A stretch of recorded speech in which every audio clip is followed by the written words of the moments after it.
Chiara Farronato from HBS next. So thank you very much for having me. This is actually a joint project with Andre Fradkin, who's actually sitting here, and he's attending the entire workshop. So feel free to talk to me or Andre about any feedback you may have. Okay, I'm really glad Susan presented before me, because she actually introduced the overall issue of trying to understand quality of service providers online, and whether we need the government to sort of step in and regulate and standardize quality to sort of protect consumers from risky transactions. And so this particular project is related to one specific type of regulation, occupational licensing. Occupational licensing actually requires service providers to do some training, attend the school, pass some exams before being able to sell their services. Currently, about 38% of the US workforce is in licensed occupations. That's quite a large share. It's twice as many as in labor unions. As expected, and probably luckily, all states license doctors, lawyers, most states also license teachers and barbers, but sometimes barber licensing is even longer than police training, and some states go all the way to licensing fortune tellers, auctioneers, and interior designers, and frog farmers, I heard.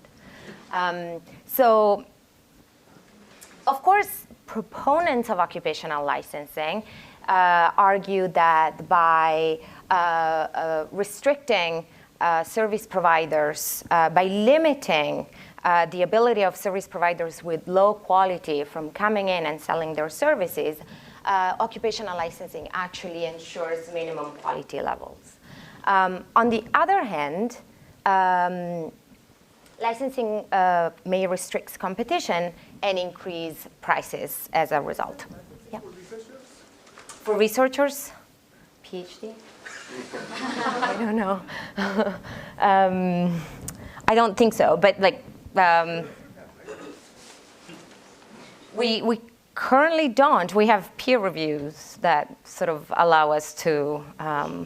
Shapiro proved that we don't need them. Exactly. So the theoretical model that we have in mind is actually that of Shapiro, and the idea is that occupational licensing may actually be beneficial for consumers who actually value high quality at the cost of consumers who actually value low prices.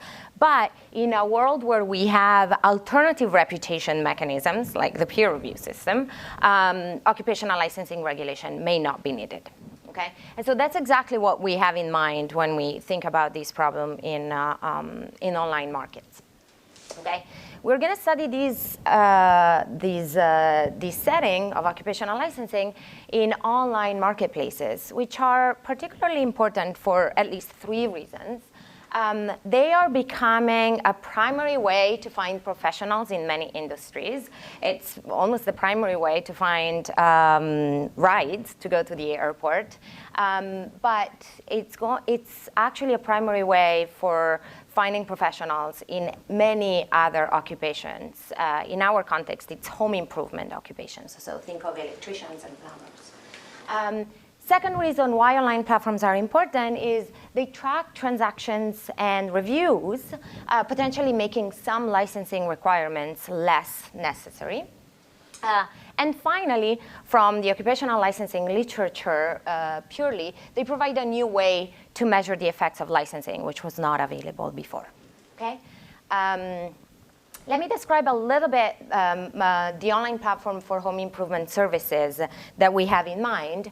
But just so that our research questions are sort of clear, we have 2 related but separate questions in mind. The first one is trying to understand how consumers value licensing information when choosing providers. In particular, how important is knowing that a professional is licensed compared to, for example, their prices and their online reputation, their rating system. As a preview of the results, we'll show, perhaps exposed not surprisingly, that reviews and prices tend to matter a lot more when choosing professional online than knowing whether a professional is licensed, okay? The second related question is sort of at the market level. What are the effects of stricter licensing on competition, prices, and entry? And so to study this question, we really exploit the fact that occupations within home improvements are regulated at the state level, and there's quite a bit of variation across states and across occupations in the stringency level of these regulation, to show that stricter regulation tends to lead to less competition and higher prices, and no measurable effects on what we can measure of customer satisfaction. So I should preempt any questions of sort of, it's not necessarily quality, it's what the customer can measure through online rating and the propensity to come back to the platform and post again another request. Okay? So I'm gonna go ahead and introduce the platform, which wishes to remain anonymous, but hopefully I'll be as clear as possible as to what this platform does.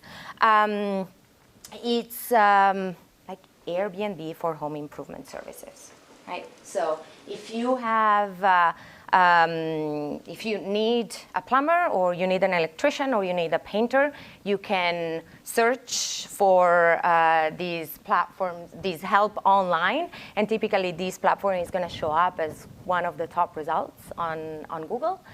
You can post a detailed job request, and the details are actually incentivized by a series of questions that the platform creates specifically for each service individually.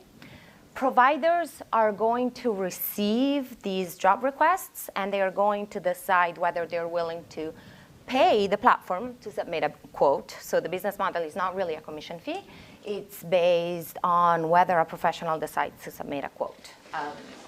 And the reason is mostly because it's very difficult to track these transactions from the matching to the end of the service being exchanged, because oftentimes these can take multiple years. And at the end, the customer can choose to hire a pro, so a professional. So if you were a customer and you had received quotes from all the co-authors in the project, you would probably see something similar to what you're seeing on the slide. You would see the number of reviews, you would see the average rating, you would see price if the professional decides to submit a quote with an hourly price or with a total price. Sometimes some of the quotes actually don't have a price, so there's some noise there. And of course, the quoted price is not binding, in the sense that oftentimes in home improvement services, the price gets bargained afterwards, and home improvement professionals tend to sort of say, hey, I didn't expect that, it's actually 50% expensive. What's also important is that if the professional is licensed and has decided to submit the licensing information to the platform, the professional is going to have a license badge on their profile, okay? And this is critical, so I'll go ahead and sort of describe how this license badge appears on the platform, because it's part of our estimation technique of the value of licensing in consumer choices, okay? So to have a license badge, the professional is free to submit proof of license. They don't have to, but if they submit proof of license, what the platform does is take some variable time to verify the license using information available on government website. So they'll probably have a license number, the name of the professional who's licensed, and they'll go to the government website and verify that the license is actually current, up to date, and hasn't expired, okay? The platform, as I mentioned, takes some variable time, and talking to the employees at the platform, this variable time does not depend on a specific occupation necessarily, does not depend on things that are related to the bidders or the jobs that the bidder is submitting requests for. And this can take from, the average time is 5.5 days, but there's quite a bit of standard deviation, so it can take from a few days to a couple of weeks. Most common licenses in this marketplace are the licenses that you would expect if you've ever needed help in your home. Contractors, plumbers, electricians, home inspectors, pest control, and pesticide applicator and mold assessors. Okay? We have, yeah. You don't have a license, are you breaking the law? So yes and no. Let me give you a couple of specific examples. In California, actually, painters are required to have a license if they work on jobs that are more than $500. In Florida, you should not call yourself interior designer if you're not licensed to be an interior designer, but you are free to call yourself interior decorator. And at that point, you don't need to be licensed. So there are clear rules for specific names and for specific job titles and specific levels of job complexity as determined by the price. But on this platform, you both have jobs for less than painting jobs for less than $500 and painting jobs for more than $500, and you have interior decorators and interior designers. What's the legal liability of the platform? No legal liability, in the sense that they are actually they facilitate the matching between the buyer and the seller, but they are not involved in the transaction. So they provide the information that a buyer needs help. Professionals pay to submit the bids, but the ultimate person who's responsible for their licensing requirements is the provider. Like the state will not sue them if they help painters subvert the law? They're hoping they won't be sued. Processing payments, it's really like classified, right? It's like Yelp, where the difference is that you as the buyer can actually post requests. But can they match on a query for interior designer, right? Sorry? Let's say for a query for interior designer, Yeah. can they match a supplier who says he's an interior decorator? They don't match anybody. They only send the request to all the bidders, and the bidders self-select into whether they can submit a bid and whether they want to submit a bid. So they send a request to everyone on the supply side? That are within a specific category, yes. But so it's actually ultimately the choice of the professional to submit a bid for a particular job and be responsible that they are legally able to perform the service for that particular job. Yes. Where does the platform make money? So on the quotes. So if the professional decides to submit a bid for your specific job, the professional pays a fixed amount of money to the platform. So the platform doesn't necessarily track the transaction until the end. It's just like a personalized listing fee, effectively. Exactly. Yeah. Thanks. Yep. If there is malpractice, does it matter if you're licensed or not? Are you insured if you're... So oftentimes the licensing regulation has some of these requirements, but again, it's up to the professional to have insurance if the state requires that you have insurance to practice. Yeah, and oftentimes occupational licensing regulation requires you to have insurance. Yeah. So the only role of the platform is verifying that if you say that you are a licensed plumber in California, your name and your license number shows up in the California records for plumbers. That's the only role that the platform plays in the sort of licensing verification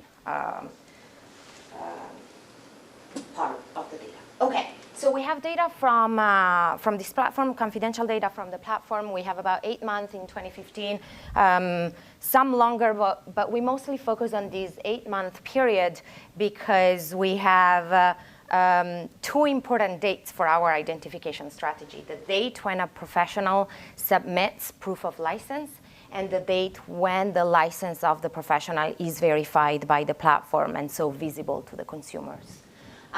We have many different service categories within home improvement. The platform is present in all 50 states, and we have a few million bids submitted on thousands of jobs. And we have data at the bid level, at the request level, and at the pro level, and all of them will be helpful. So let me start by sort of asking whether consumers care about knowing that a professional is licensed on the platform, okay? And we take advantage of the fact that there is some time lag between the time when a professional decides to submit proof of license, which may be correlated with a lot of other unobserved quality that the platform has, that the professional has. There's some time lag between that time and the time when the professional is verified, and so their licensing badge is submitted, is visible to the consumer.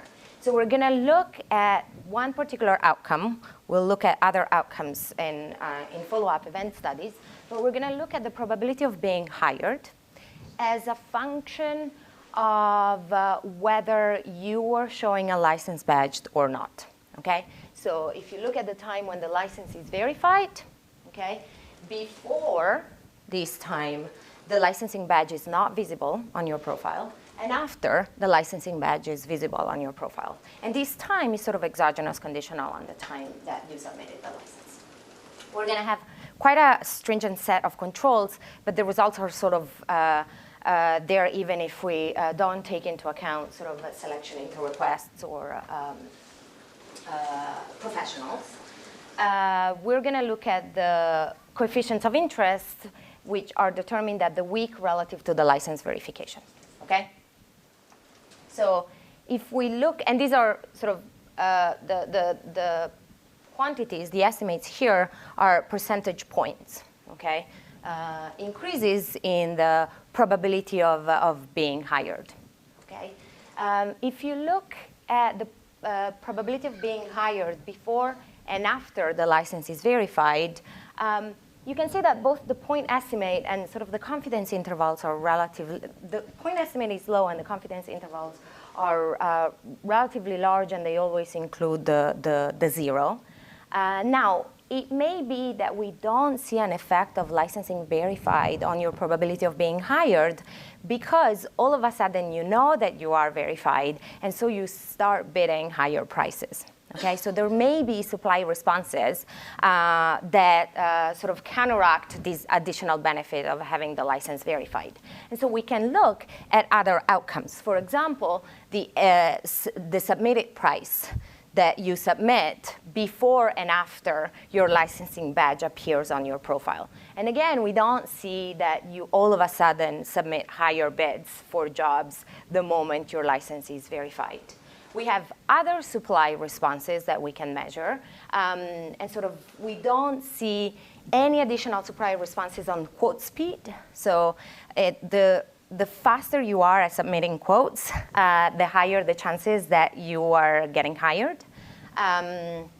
We don't see that you are in any way faster or slower after the license is verified. And you seem to submit bids for requests that have a similar composition of competitors, okay? So similar number of competitors and a similar amount quoted by competing bidders, okay?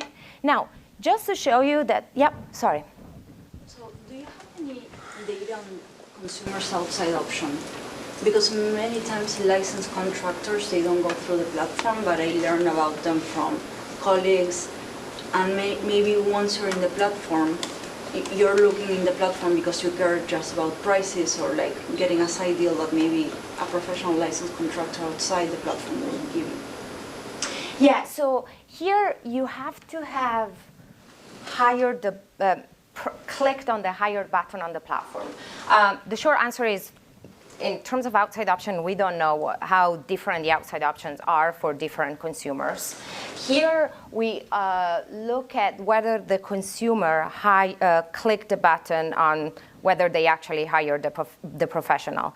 Typically, they hire, I think we have that hire dummy for about 6% of our requests. So it's not a huge amount, and it's sort of a large underestimate of the actual matches that we think are happening through the platform. But it's not that consumers sort of click on this hire button for multiple professionals for a given request. So if they click on it, it tends to be somebody that they've selected to sort of communicate further about the service. But again, no idea about the outside option. Yeah. So slightly related, maybe, what's the fraction of people that do have license or not, to sort of see, the kind of the attraction, whether it's a good source of non-licensed or... I don't remember the fraction. So just a couple of comments there. Related to your first question, so we did a survey of people that are buying home improvement services, and their preferences, at least from the survey, are pretty similar, regardless of whether they find the professional through friends or online or through another service. And then the higher rates, the license verified rates are around 12% or so.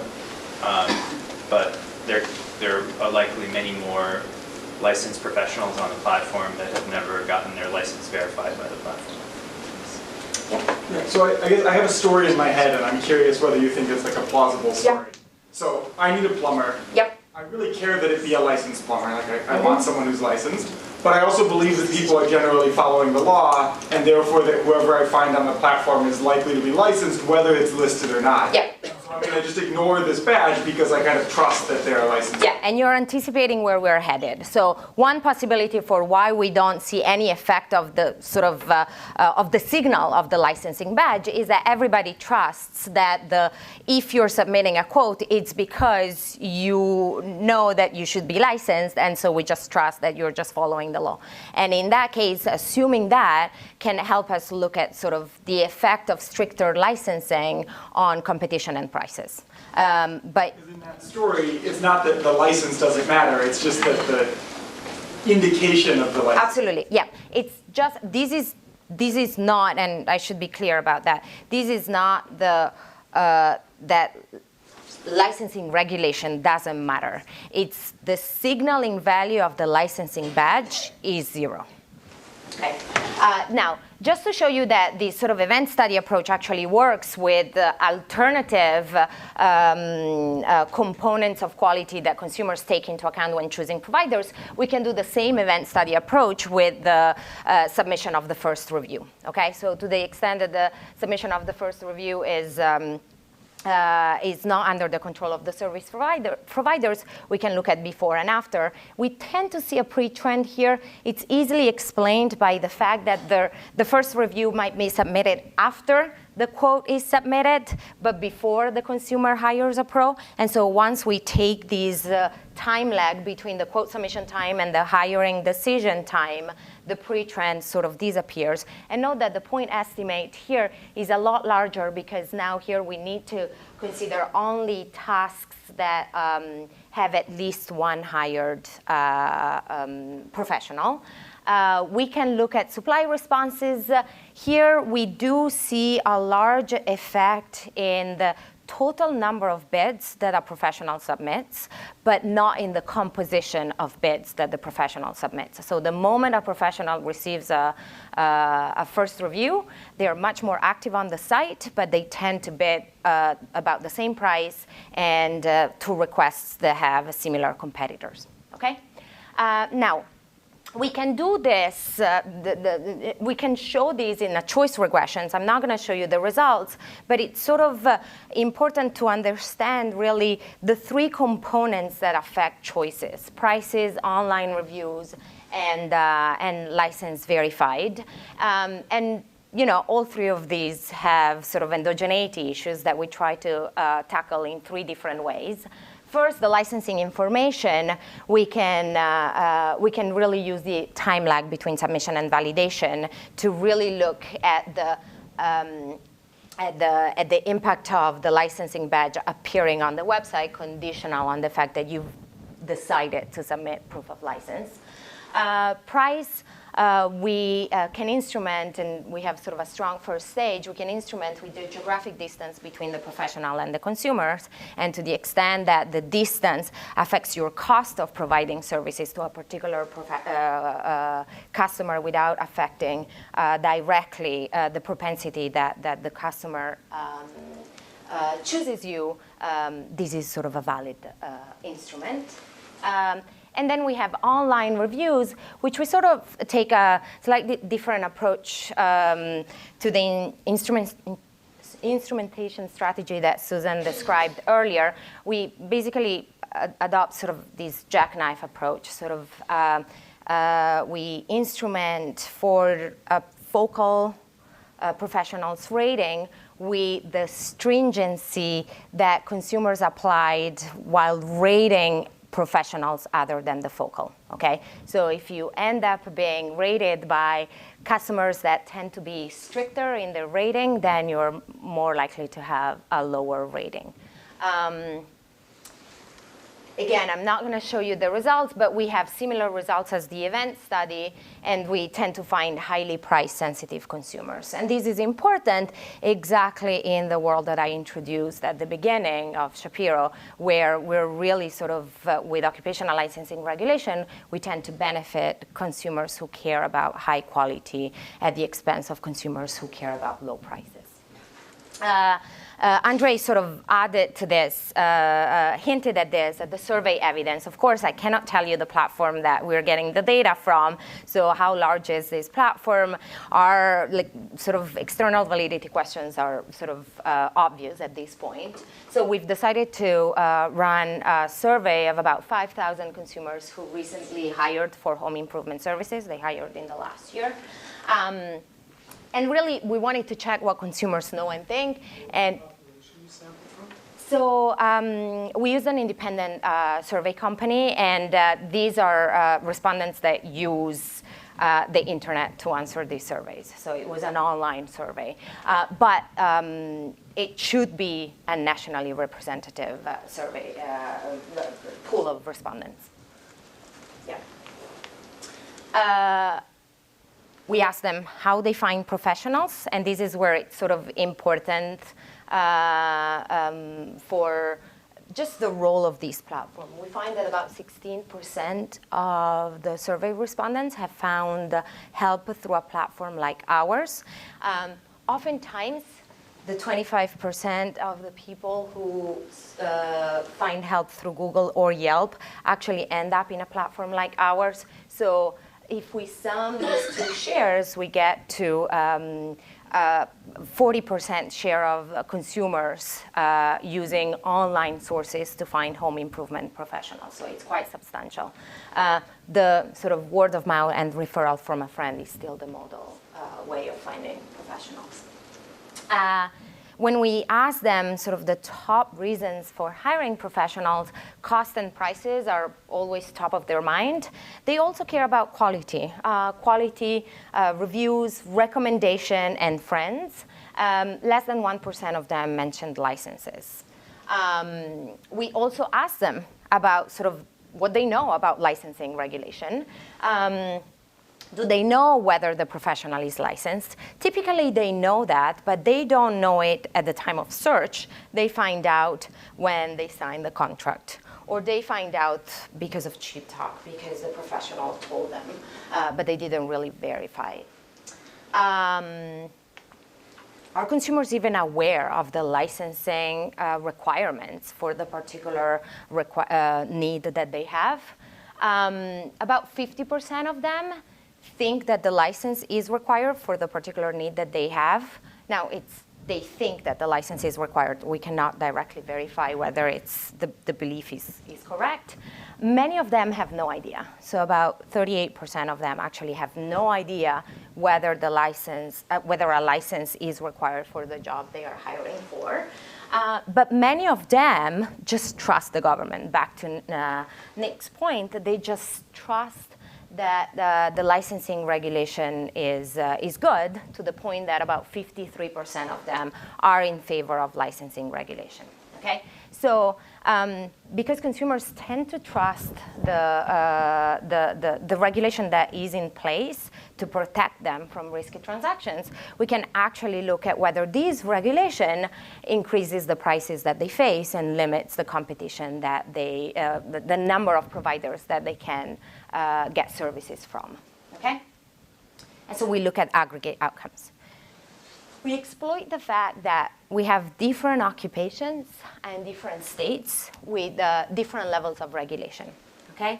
So let's assume that we have a measure of licensing stringency. I'll tell you in a second what that measure is at the level of a state and an occupation.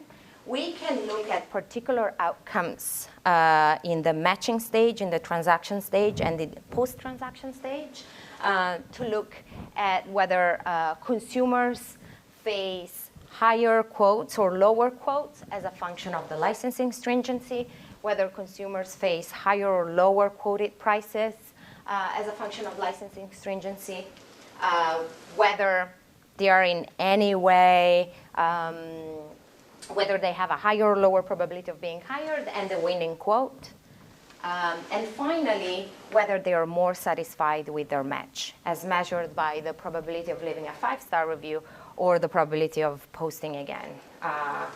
So we actually, Steve has shown that there's externality in the propensity of users to come back to the platform as a function of the previous interactions that they've had with particular service providers on the platform.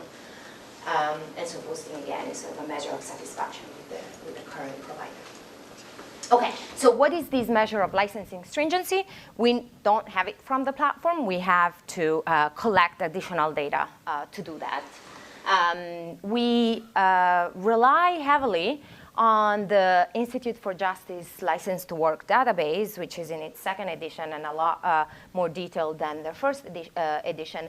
They have information on fees, exams, minimum grade, age, education, and experience that are required to practice in about 100 low-skill occupations across the US. For electricians, plumbers, and general contractors, for some reasons, these occupations are not in the Institute for Justice database, and so we hand-collected the same level of information by phoning or emailing government offices. And then we derive a one-dimensional score by a principal component analysis. So just to show you, at first, what our licensing stringency, sort of our first component is most correlated with, it tends to be correlated with fees, with number of days lost. So this is a number that the Institute for Justice creates to sort of estimate how many days do you lose as a function of all the stringency requirements that the particular occupation in the particular state in which you are requires. And so it's highly correlated with that. The number of exams, minimum age, experience, and minimum grade. Now, because this licensing stringency measure doesn't mean much to you, let me show you what the occupation with the average licensing stringency requires. It's sort of painters in Oregon who have to be 18 years old, have to pay $385 in licensing fees. They have 16 clock hours of instruction, so a couple of days, and they have to pass one exam. Now, add one standard deviation to this licensing stringency, which brings us to electricians in Connecticut. Now, they have to be as old. They have to pay twice as much in licensing fees, almost twice as much. They have to have 2 years of experience, not 2 days of instruction, and passed 3 exams. So there's quite a bit of changes in the levels of licensing stringency that we capture. So all of these coefficients are, again, sort of should be interpreted as a one standard deviation in licensing stringency. How does it affect the outcome variable of interest? Okay? And so if we look at the number of quotes, we can see, yes, Jacob? Like, isn't when you compare painters to electricians, even if I wanted to be an electrician and I wouldn't have to do any licensing, maybe I still need 2 years of experience to know what I'm doing. Absolutely, but it's not the government that imposes that on you. And so you may need 2 years of experience, but somebody else may need only 6 months. So isn't there, like, how do you compare? Is 2 years of experience for electrician more than 2 days for painter? If you think about, so ultimately, we don't compare these against this. We compare just our licensing stringency measure, which is a composition of all of this. Okay. I'm just wondering whether it includes like the stringency that is just due to technical knowledge required for the job, or is it like excluded that? Yeah. So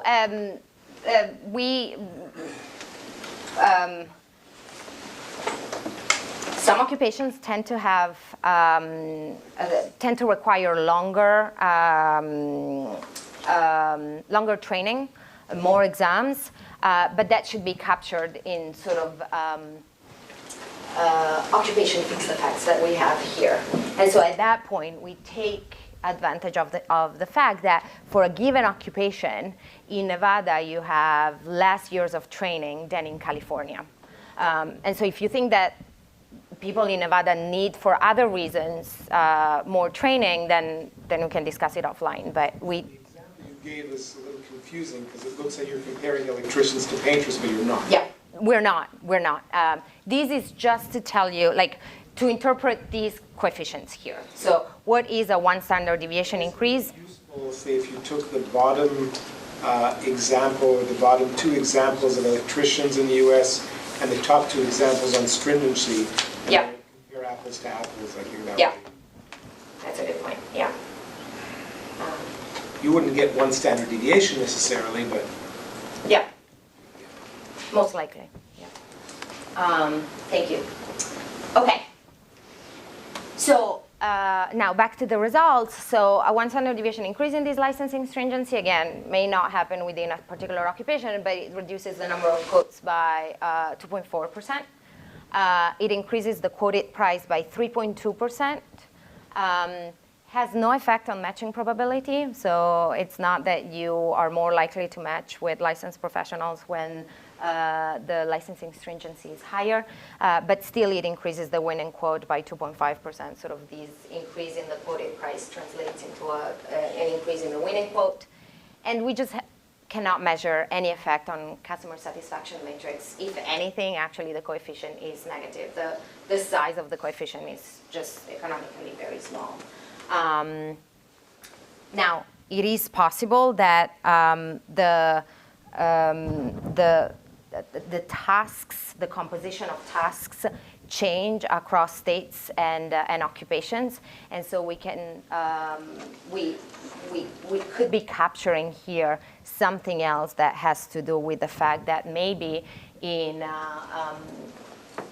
states and occupations where the licensing stringency is higher, the type of jobs, the complexity of the jobs is also higher.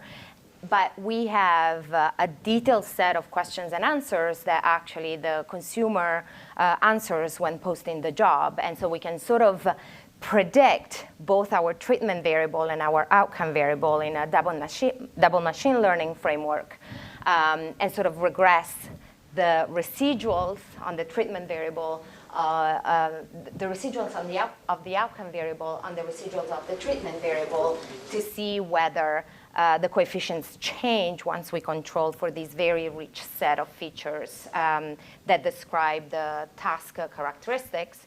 And we just basically, I'm not showing the results because I think I have, 5 minutes. 4 minutes now. It basically gives the same results both in statistical significance and point estimates are basically identical. Now we can Did you have a question, Jacob? Like the outside option of going off the platform should be different also when there's more licensing. So can you eject that it's just that the outside option being off the platform is more attractive when there's more licensing? So it would have to change at the occupation and state level. It actually is zip code, not just state, because we have zip codes fixed effects. Okay. Again, sort of control for geography characteristics that are common across occupations and occupation characteristics that may be common across geographies.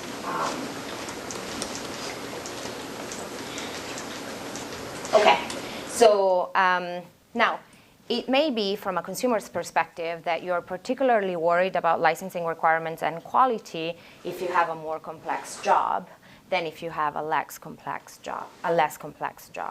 And so how do we proxy for complexity? We can sort of predict the price point of your job by training a machine learning algorithm that predicts sort of the expected average bid that you would be receiving given the characteristics of your request, given where you live.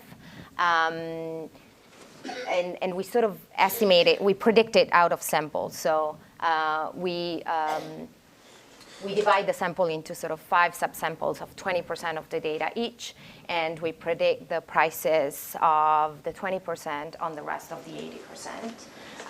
And so we can look at the effect of licensing stringency interacted with whether your job is predicted to receive at least 200 bids higher than $200.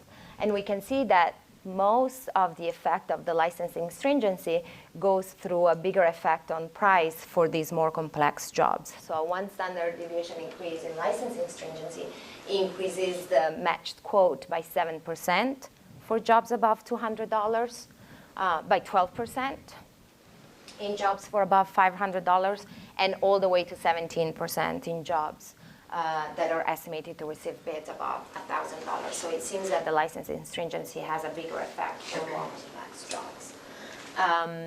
So again, to sort of conclude and go back to the results that I hinted at the beginning, we've shown with an event study approach, with survey evidence, and with some regression analysis that reviews and prices seem to matter more than knowing whether a professional is hired.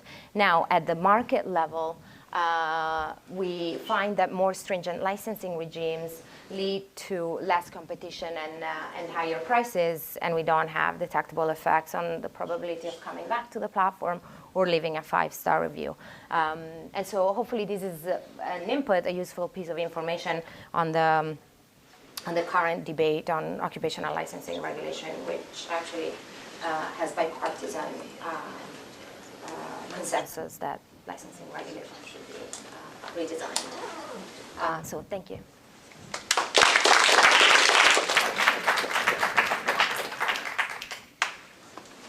We have time for a question. So one question I had was, so right now the badge information is shown only if you click on the provider, right? Because you sort of see the price and rating, and then if you click, then you see the badge. You know, if you move the badge information to next to thing, what would happen? It's a good question. So we, the way the platform showed that this information was relatively stable throughout the period of our of the data that we're using, so 2015. But we don't know whether making certain pieces of information more or less prominent has an effect. There's research that has shown that if you make it salient, it becomes salient. But we don't know. Do ratings matter less when like there's certification? So we tried. We actually have some of the event studies. We can break them down by whether you've received reviews before or not. The estimates are overall very noisy, but depending on our cuts, the majority of our cuts basically show that licensing doesn't tend to matter. There are some cuts where you see a little bit of an effect, but if you really sort of mine the data for heterogeneous effects, yeah. Okay. So let's pause here. We have a lunch break until 2:30, and then we'll resume for Nikhil Velodi, who is also around somewhere. But we'll be here at 2:30.